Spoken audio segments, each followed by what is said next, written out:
ในความเชื่อของหลายชนชาติจิ้งจอกไม่ใช่เพียงสัตว์ธรรมดาค่ะหากมันบำเพ็ญพลังนานนับร้อยนับพันปีมันจะค่อยๆแปรเปลี่ยนจากสัตว์สี่เท้าเป็นวิญญาณผู้มีฤทธิ์ในจีน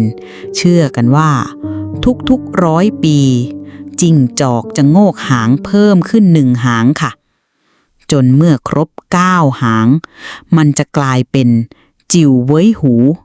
อสูรผู้ทรงพลังมีชีวิตอมตะแปลงกายได้สารพัดและเหนือสิ่งอื่นใดมันชื่นชอบในการล่อลวงมนุษย์นี่คือจุดเริ่มต้นของหนึ่งในตำนานปีศาจที่ยิ่งใหญ่ที่สุดแห่งเอเชียจิ้งจอก9 หาง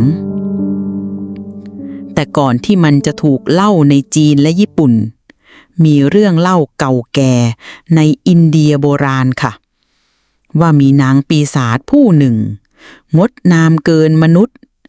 นางแปลงร่างเป็นหญิงสาวแสนสวยยั่วยวนกษัตริย์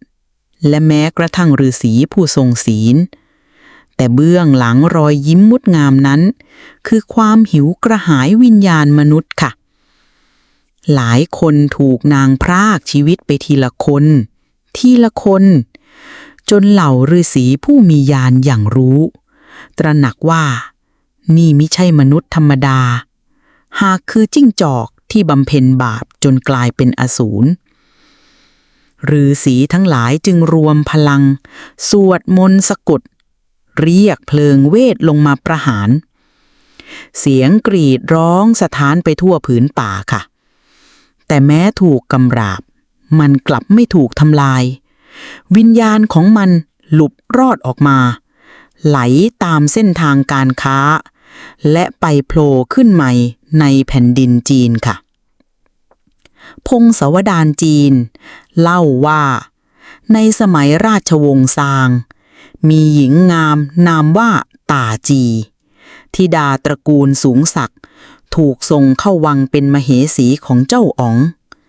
แต่แท้จริงแล้วต่าจีคือปีศาจจิ้งจอก9 หางในร่างมนุษย์ไม่นานโจอ๋องก็กลายเป็นกษัตริย์โหดร้ายสร้างสระวายให้ผู้คนจมน้ำเมาตายสร้างแท่นประหารเพลิงเผาคนทั้งเป็นและผู้ที่ยืนเคียงข้างหัวเราะชอบใจก็คือหญิงงามนามต่าจีจนในที่สุดเหล่าเซียนและวีรบุรุษแห่งแผ่นดินจีนนำโดยเจียงจือหยาออกศึกโค่นล้มราชวงศ์ซางค่ะคาถาศักดิ์สิทธิ์ถูกปลดปล่อยเผยโฉมแท้จริงของต่าจีเป็นจิ้งจอก9 หางร่างยักษ์หางทั้ง9สะบัดเพลิงทำให้บ้านเมืองลุกเป็นไฟศึกยืดเยื้อแต่สุดท้ายมันก็พ่ายร่างถูกทำลายทว่าวิญญาณยังคงหนีรอดเล็ดรอดออกจากจีนข้ามทะเลและมาปรากฏในดินแดนอาทิตย์อุทัยค่ะญี่ปุ่นในยุคเฮอันปรากฏหญิงงามนามทามาโมะโนะมาเอะในราชสำนักเธองามเลิศปัญญาเป็นเลิศจนจักรพรรดิตกหลุมรักแต่ไม่นานจักรพรรดิกลับอาฆาตอาการรุนแรงพระและพราหมณ์ทำพิธีทำนายจนพบว่าหญิงงามผู้ล่มเมืองแท้จริงคือปีศาจจิ้งจอก9 หางจากแดนไกลค่ะกองทัพนักปราบปีศาจถูกระดมมิอุระโนะสึเกะและคาซึสะโนะสึเกะ2 นักรบผู้กล้าพระผู้ทรงญาณและตำนานบางสายเล่าว่าได้อัญเชิญเทพวานอนมาช่วยศึกครั้งนี้ด้วยค่ะ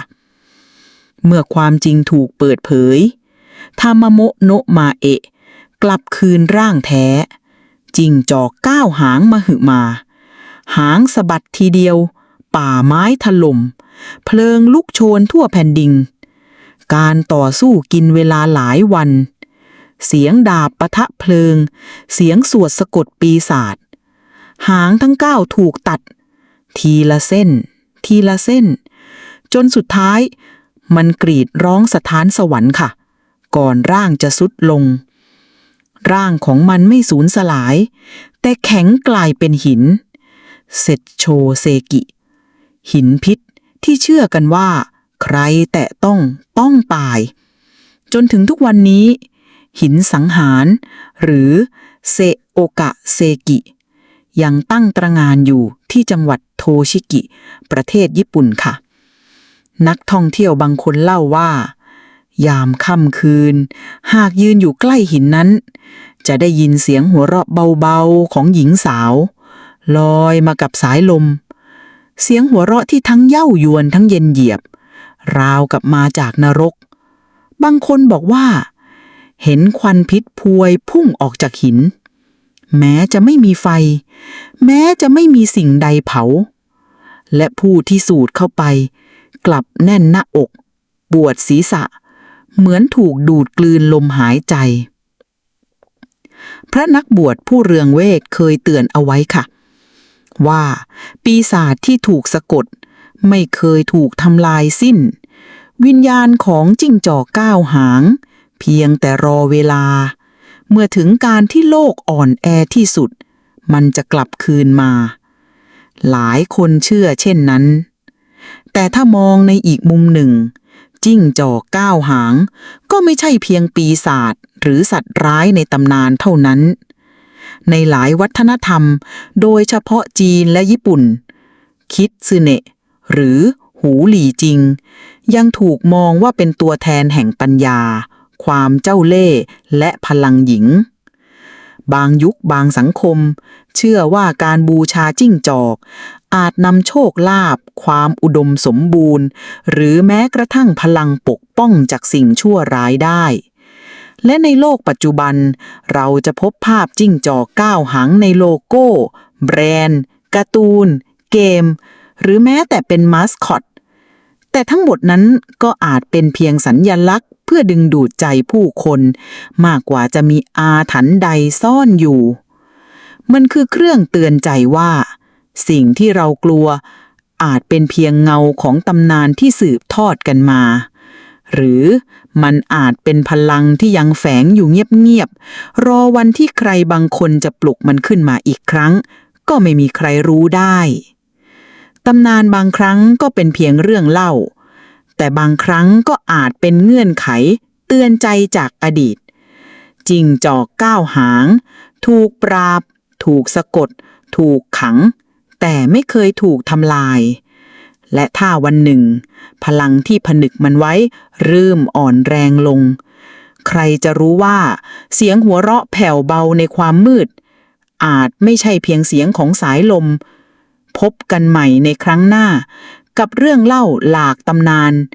นานที่ซ่อนอยู่ในเงามืดของประวัติศาสตร์และตำนานความเชื่อโบราณขอบคุณที่รับฟังในบทความนี้ถ้าคุณชอบเรื่องราวแบบนี้อย่าลืมกดถูกใจกดแชร์เรื่องราวดีๆเหล่านี้ออกไปให้เพื่อนๆและคนที่คุณรักได้ฟังและกดติดตามช่องของเราไว้เพื่อที่คุณจะได้ไม่พลาดทุกเรื่องเล่าตำนานในตอนต่อไปค่ะพบกันใหม่ในตอนหน้ากับเรื่องเล่าหลากตำนานเรื่องใหม่ที่จะมาสร้างจินตนาการให้คุณได้ติดตามวันนี้ดิฉันขอลาไปก่อนสวัสดีค่ะ